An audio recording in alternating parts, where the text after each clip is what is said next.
Hello friends, welcome to my channel. আমার চ্যানেলে আপনাদের সবাইকে স্বাগত জানাই। আজকে আপনাদের সাথে শেয়ার করতে চলেছি একটা ট্র্যাডিশনাল কিন্তু খুবই পরিচিত একটা রেসিপি, যেটা হচ্ছে মাছ পাতুরি। কলা পাতায় মাছ পাতুরি অনেকেই অনেক রকমভাবে করে। বেসিক্যালি দেখা যায় যে মাছকে কলা পাতায় মুড়ে তার মধ্যে সর্ষে বাটা ইত্যাদি দিয়ে সেটাকে ভাপানো মতন করে মাছ পাতুরি করে।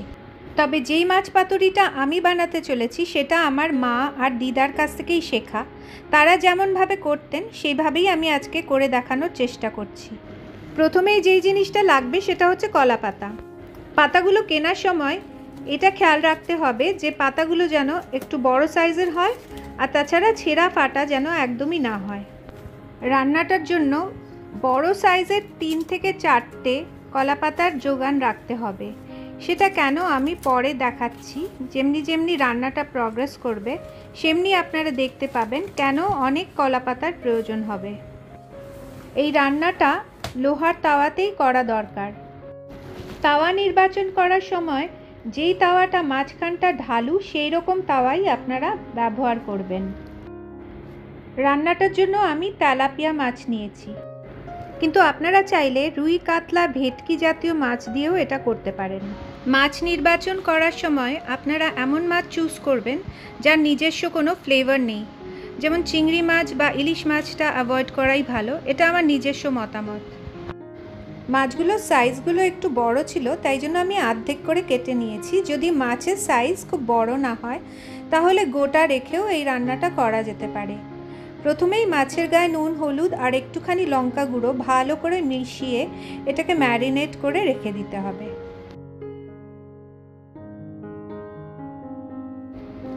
রান্নাটা করার জন্য আমি একটা সাধারণ রুটির তাওয়া নিয়েছি, যেটার মাঝখানটা একটু ঢালু। একদম ফ্ল্যাট তাওয়াতে এই রান্নাটা কিন্তু ঠিক হবে না।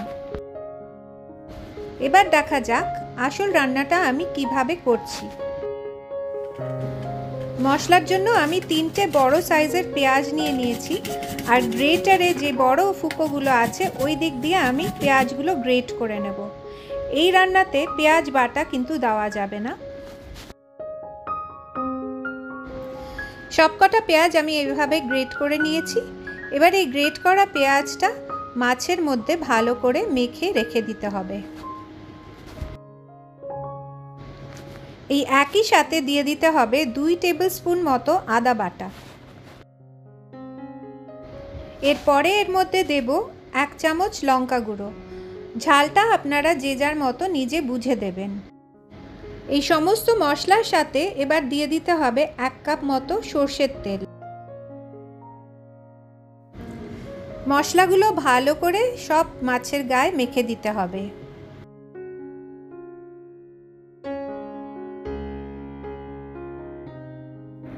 যেই তাওয়াটা রান্না করবেন সেই তাওয়াটা ওভেনে বসিয়ে গরম করে এর মধ্যে একটু সর্ষের তেল স্প্রে করে নিতে হবে বা ব্রাশের সাহায্যে একটু লাগিয়ে নিতে হবে। এবারে টুকরো করে রাখা কলা পাতাগুলো এক এক করে 3 পিস তাওয়ার মধ্যে প্লেস করে দিতে হবে। সবচেয়ে উপরে যে পাতাটা থাকবে সেটাতেই রান্না হবে, আর তার মধ্যে আবার আমি একটু সর্ষের তেল স্প্রে করে নিলাম। এরপর এক এক করে তেলাপিয়া মাছগুলোকে আমি ভালো করে প্লেস করে দেব কলা পাতার ওপর।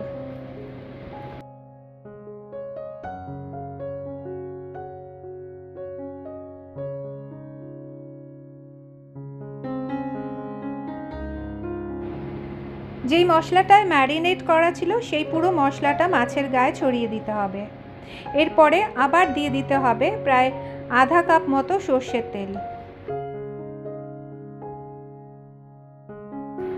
আমি শুরুর থেকে বলেছিলাম যে পেঁয়াজ বাটা এই রান্নায় ব্যবহার করা যাবে না, আর নাই বা কোনো জল জাতীয় কোনো জিনিস এর মধ্যে দেওয়া যাবে। তার কারণ হচ্ছে পেঁয়াজ বাটা থেকে অনেকটা রস বেরোয়, তাতে ভালো করে কলা পাতাগুলো পুড়তে চায় না, আর মাছগুলো নরম সেদ্ধ সেদ্ধ হয়ে যায়, তাতে স্বাদ একদম নষ্ট হয়ে যায়। এর মধ্যে 4-5টা কাঁচা লঙ্কাও আমি চিড়ে দিয়ে দিয়েছি। কাঁচা লঙ্কা দিলে স্বাদটা কিন্তু অনেক বেশি দ্বিগুণ হয়ে যায়। মাছগুলো এভাবে মিডিয়াম আঁচে রান্না করতে হবে। কিছুক্ষণ পর দেখা যাবে যে সবচেয়ে তলায় যে কলা পাতাটা প্লেস করা হয়েছে সেটা পুড়ে উঠেছে। একটা খুন্তি বা স্প্যাটুলার সাহায্যে কলা পাতাটা তুলে দেখতে হবে যে কতটা পুড়েছে। যদি ওপরের লেয়ার অবধি পুড়ে যায় তাহলে এবারে এটা পাল্টানোর সময় এসে গেছে। যেভাবে আমি ভিডিওতে দেখাচ্ছি সেইভাবে একটা খুন্তি বা স্প্যাটুলার সাহায্যে পোড়া কলা পাতাটা একটু তুলে ধরতে হবে, আর তারই নিচে একটা ফ্রেশ কলা পাতা প্লেস করে দিতে হবে। কিছুক্ষণ পরে এটাও চেক করতে হবে যে মাছের যেই সাইডটা কলা পাতার উপরে রয়েছে সেটা ভাজা ভাজা হলো কিনা।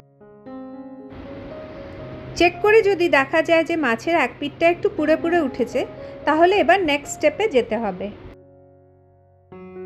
আবার একটা ফ্রেশ কলা পাতা নিয়ে তাতে একটু সর্ষের তেল স্প্রে করে নিতে হবে।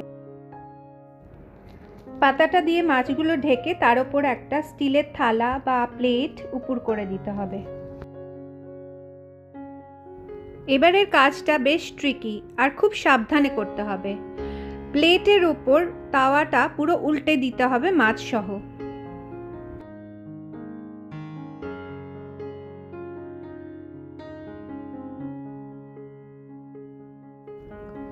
তাওয়াটা আবার গ্যাসে বসিয়ে দিতে হবে। তারপর আবার কিছুটা সর্ষের তেল স্প্রে করে দিতে হবে, আর এর উপর আরও 3-4টে কলা পাতা আগের মতো প্লেস করতে হবে। এবার পুরো রান্নাটা থালা সহ নিয়ে খুব সাবধানে খুন্তির সাহায্যে ঠেলে ঠেলে ওই রান্নাটা কলা পাতার উপর প্লেস করে দিতে হবে।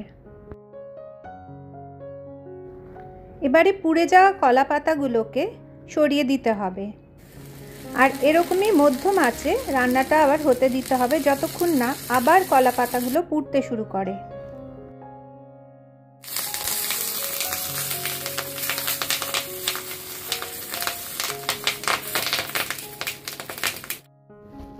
আগেও যেভাবে দেখিয়েছিলাম একটা খুন্তির সাহায্যে একটা ফ্রেশ কলা পাতা তাওয়ার ওপর আবার প্লেস করতে হবে।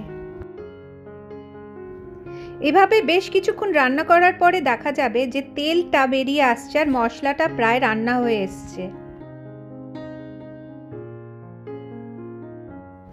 সাথে সাথেই পোড়া কলা পাতার একটা ভীষণ সুন্দর গন্ধ বেরোতে শুরু করবে।